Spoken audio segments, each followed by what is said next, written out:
Kisha një nën, një baba dhe një motër. Kjo është familja që unë njihja. 17 vitet e jetës time isha mësuar me këtë tablo. Një ditë të bukur, bota mu përmbys, tabloja mu gris. Asgjë nga ato që dija nuk ishte e vërtet. Ishte një gënjeshtër e sajuar nga turpi. Unë isha një vajzë që erdhi në jetë nga përdhunimi. Motra ime ishte nëna ime biologjike.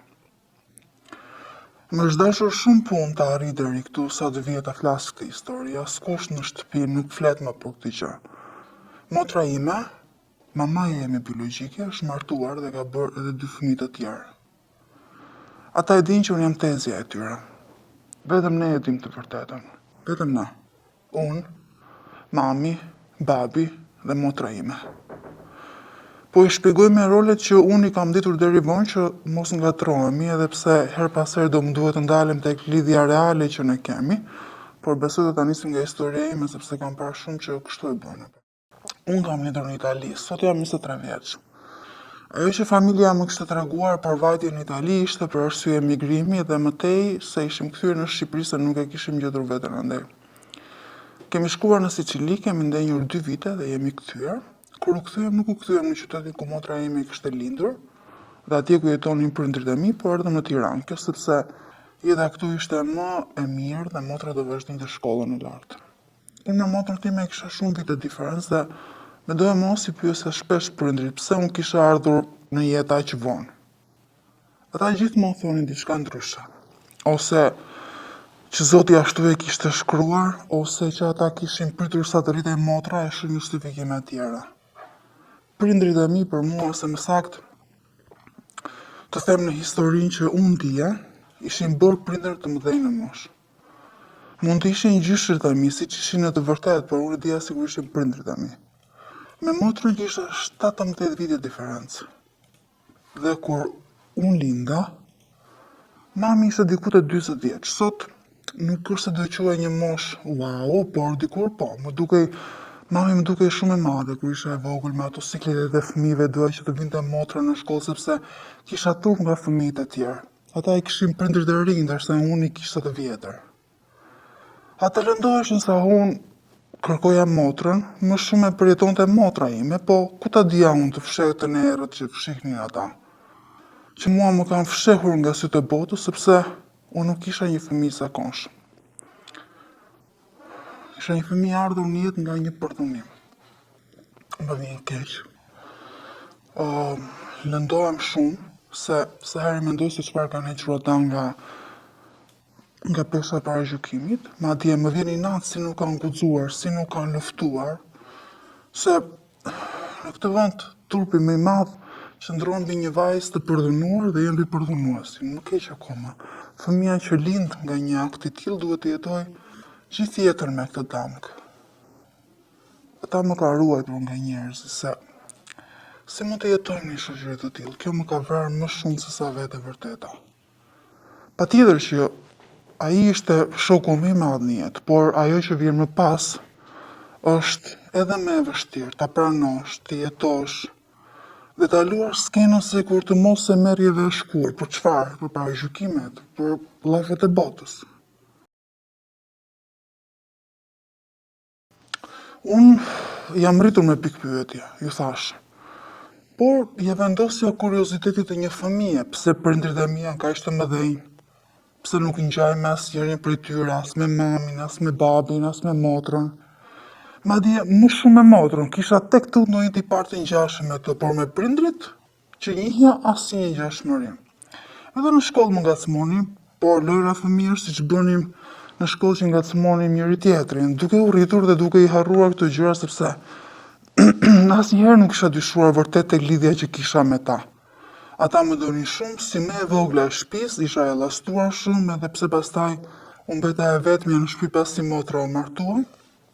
Motra ime kur nuk më kishte trajtuar në një mënyrë që unë të dyshoja.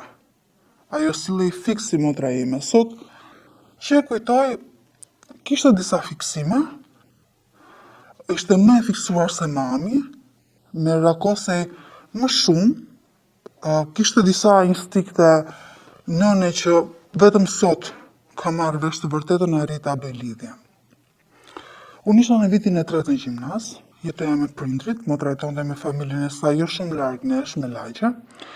Isha bërë teze vite më parë, prindrit vazhdonin punonin dhe çdo gjë ishte shumë mirë, nuk më mungonte asgjë. Një ditë na vjen një vajzë e re në klasë, vinte nga qyteti ku jetonin prindrit e mi dhe motra para se të vinin në Tiranë dhe para se të ikin në Itali. Unë sa herë më pyesin edhe pse nuk isha lindur atje dhe nuk isha qenë kurrë, andaj thoja se isha me origjinë. Me që se doli edhe kjo, edhe për punë në origjinës, i kërkoja prindërve dhe motrës pse nuk shkonin kurrë në atë qytet. Më justifikoheshin se nuk kishin me asgjë atje, se shtëpinë e kishin shitur, dhe kur ju thoja mund t'i iki përqat një shëtitje, nuk pranonin. Sot e bëj lidhjen për sa. Kur erdhi kjo vajza e re në klasë, me njëherë sa e mora vesh se nga ishte, u bëm shoqe bashk. I tregova se edhe unë me origjinë isha ndër, por që nuk kisha shkuar kurrë sepse prindrit më kishin lindur në Itali. U bëm shoqe. Në shtëpi nuk thash gjë sepse nuk ndaja çdo gjë që bëja në shkollë dhe nuk është se më duk ndonjë detaj i rëndësishëm, por edhe sepse me prindrit nuk flisja shumë. Me motrën po, sidomos kur më ngacmonte dikush. Ajo ishte shumë protektive, por sërish e luante mirë rolin e motrës që unë t'i hapesha dhe t'i tregoja. Por meqense nuk jetonim në një shtëpi, nuk është se e merrja në telefon ta borditsoja për çdo gjë dhe këtë episodin me shoqen e re s'u kisha thënë. Ajo kishte ardhur në bankën time dhe nisëm të bëheshim shoqe brenda pak ditësh, sepse gjimnazet në Tiranë janë pak, me thënë drejtën, një shumë mikpritës, sidomos kur vjen nga rrethet, dhe u ofrua më shumë me mua sepse unë e prita mirë, por edhe sepse kishim të njëjtën origjinë. Dhe ajo më tha, ajo më plasi bombën. Ajo me sa duket fliste në shtëpi dhe ju kishte treguar për mua. Mamaja saj kishte një moshë motrën time, kishin qenë në një shkollë bashkë. Asaj ishte bërë shumë qeve që historia përsëritet që edhe vajza e saj dhe ishte shoqe me vajzën e shoqes së gjimnazit dikur. Kur më tha mbet, i thash më gatron. Më tha që mamaja e saj na njihte shumë mirë dhe që kishim ikur në Itali kur motra mbeti shtetëzon. Unë sërish nuk i besova. Vazhdoja këmbgulja se diçka po ngatronte. I tregova fotot e motrës, t'ia çonte me masë saj, nuk i besova në asnjë moment, edhe pse brenda meje diçka u zgjua. Të gjitha dyshimet që kisha ngritur kur isha fëmijë, që unë i quaja naive dhe fëminore, me sa duket kishin një bazë, kishin një nuhatje. Shkova në shtëpi dhe fola me prindrit. Ata u alarmua, më tha dhe mos krisja më me atë vajzën sepse nuk kishin familje e mirë dhe se shpifnin. Motra më morin telefon në alarmuar, prindrit kishin folur me të, nuk e kuptova pse gjitha i alarm kur asgjë nuk ishte e vërtet. Si mund të ishte? Asu nuk e besoj atot. Dyshoja, por sërish thoja jo, si mundet? Si ka mundësi? E po jo që kishte. Gjithë natën nuk fjeda fare. Çohesha më kapte një si gjendja ankthi. Mezi përsa të shkoja në shkollë, të merrja vesh më shumë. Nëse shoqja ime kishte folur me prindërit e saj. U takuam të nesërme dhe ajo erdhi edhe me e bindur që unë isha vajza e saj, që unë e dija për motër. Ajo më tregoi se në atë kohë kishte ndodhur diçka në shkollë.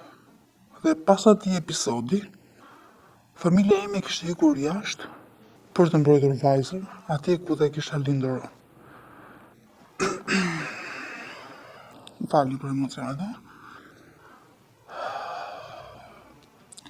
Më tha që mamaja ime, ajo që unë njihja si mama, nuk mund të bënte dot fëmijë, se pas lindjes së vajzës kishte hequr mitrën. Dhe kjo është një gjë që dije në një qytet të vogël si ai. Shkova vetëm një orë në mësim atë ditë. Shoqja ndjenjej me mua, e la edhe ajo mësimin, mundohesha të kuptoja diçka më shumë, por edhe asaj kaq që kishin thënë. E pyesja, por nuk dinte të më thoshte diçka më shumë. Nisëm të diskutonin, të bëheshim si detektive. Unë i tregoja për episodet e jetës, ajo i bënte bashkë, dhe arrinim në konkluzione, pastaj hidhim hipoteza derisa shkoi dreka, nuk doja të shkoja në shtëpi. Duke menduar çfarë gjëje e keqe mund kishte ndodhur, u futëm në internet, filluam të kërkonim, isha e bindur të gjëja se çfarë kishte ndodhur, nëse historia përputhej, e dija që në shtëpi nuk do ma tregonin. Nisëm të kërkonim vrasje, me viti kur ne kishim ikur në Itali asgjë, kërkoj qytetin, vitin dhe krime të tjera asgjë. Por një moment mora frym thellë, i thash, do kërkojmë për përdhunim. Shoqja tha jo, s'ka se si. Po ne po kërkonim gjithçka. Shtypa fjalën përdhunim, shkrova qytetin dhe vitin. Shumë lajme. Një shok. Inicialet e motrës time. Në atë vit, një vajzë vetëm 17 vjeç, fiks sa isha unë në atë momente. Ajo vajzë ishte përdhunuar nga një burr i madh moshë. Nuk mbaj mend shumë nga ai moment, gjithçka më përmbys. Shoqja nuk donte të më linte vetëm, u lut që të shkoja nga shtëpia e saj, por nuk pranova. Duhet të kenë në shtëpi të qaja, të bulurisja, të përballesha me familje që unë nuk e njihja më. Mësuesit e kishin lajmëruar motrën që nuk isha shkuar në shkolla, e binte telefoni pa pushim atë ditë, nuk e hapa, shkova në shtëpi, të gjithë ishin në alarm. Në shtëpi ishte mamaja, babai dhe motra, ose mirë të them, gjyshja, gjyshi dhe nëna ime biologjike. Sa u futa në shtëpi, ata e kuptuan që diçka kishte ndodhur. Motra ardhi drejt meje. Në shtyva, më vjen keq e bëra, po isha në shok. Mu afruan nëna dhe gjyshi, i shtyva me dorë. Ula në divan, ja plasa të qarit, nuk doja njeri afër, por sërish doja që ata të më shpjegonin gjithçka, pa mu afruar. Ata pritën sa unë qetësova dhe më treguan çdo gjë. Nuk kam shkuar në shkollën në atë javë. Isha në shok, isha net me të gjithë, me gjithçka, mu desh disa kohë të merrja veten edhe psikolog. Sot jam mirë, por sërish nuk e kuptoj dot pse më lejuan të jetoj në atë jetë të gënjeshtërt. Po. Motra ime u përdhunua nga një burr që presupozohej të mbronte. Shumë afër shkollës kishte ndodhur. Nga ajo ditë, ajo kishte mbetur shtatzan. Nuk e dinte, por e mësoi pak javë pasi kishte ndodhur. Burri ishte në burg, motra kishte shkuar në shtëpi, kishte treguar prindërve. Ata kishin reaguar më njëherë, baba kishte pësuar atak, pra imagjino atë situatë. Njerëzit flisnin, megjithatë ata ende nuk ishin gati që t'iknin nga qyteti, vetëm kur morën vesh se vajza e tyre ishte shtatzan, ai ishte një tjetër lajm që i tronditi. Ajo donte të miqte, por prindrit, gjyshja dhe gjyshi i lën pa kohë ta mendonte. Ata kishin bërë gati gjithçka për të ikur, në mos jashtë në Tiranë, por duke njohur rastin, ambasada e ndihmoi të iknin jashtë me një qëllim, nëse të mbanin fëmijën, do iknin jashtë për të mos u bërë objekt bullizmi. Ata ashtu vendosën. Ajo vendosi të më mbante dhe unë linda në Itali. Më kam mbajtur me qumë zhiri deri 1 vjeç. Pastaj më shkëputi dhe aty nisën të merr një rolet që do kishin deri vonë. Gjyshja u bë mamaja ime, gjyshi babai im, dhe nëna ime biologjike u bë motra ime. Më ka lënduar shumë fakti se ata mirë që ikën në Itali për të më mbrojtur, por edhe kur erdhën në Tiranë, në një vend të ri, ata vijuan të njëjtën farsë dhe më them se kur i pyeta, më thanë që nuk donin të më ndiqte damka fëmijë përdhunimi. E thanë ata. E thanë që e bën për të më mbrojtur mua, pa e ditur se kjo më lëndoi edhe më shumë. Se nëse do ma kishin thënë që në fillim, ose më mirë të them, të ma kishin thënë duke u rritur, ja ta mam, se çfarë kishte ndodhur, por që unë kisha një nënë biologjike atë që quaja motër, mbase kur të vinte ky moment, që do zbërthehej e gjithë e vërteta, mbase do t'i kuptoja më shumë. Po jo. Raportet mirë. Ka kaluar kohë dhe unë ende di sikur ata nuk më kanë treguar gjithçka dhe edhe pse ata betohen. Është një ndjenjë e çuditshme sepse unë nuk e shoh dot si mama motrën time. As ajo mua. Nuk më thot, po unë e ndjej. E shoh si është me fëmijët e tjerë, nuk e ka këtë me mua, as tani që unë e di as më herë, se di. Ajo thot që ka qenë për vete fëmijë kur më ka lindur mua dhe nisur nga rrethanat, as ajo nuk ka qenë gati dhe edhe vetë ajo ka qenë në shok, po gjithsesi nuk e mohoj dot që kjo histori më ka ndryshuar shumë. Nuk duaj që as ata të mërzitem, por shpesh ndihem si ai fëmia i tepër që ndoshta nuk kishte dhe ide e mirë për të më mbajtur. Se di, kam shpesh herë kështu ndjesisht, sidomos kur unë jetoj akoma me gjyshen dhe gjyshin, sepse nuk e ndjej të jetoj me maman tim, me burrin e saj, sikur nuk më përket mua, nga një fëmijë që kërkonte përgjigje, tani jam në fazën që nuk do doja t'i dija, sepse nëse dikur mendoja se e përkesja diku, tani nuk ndihem ashtu.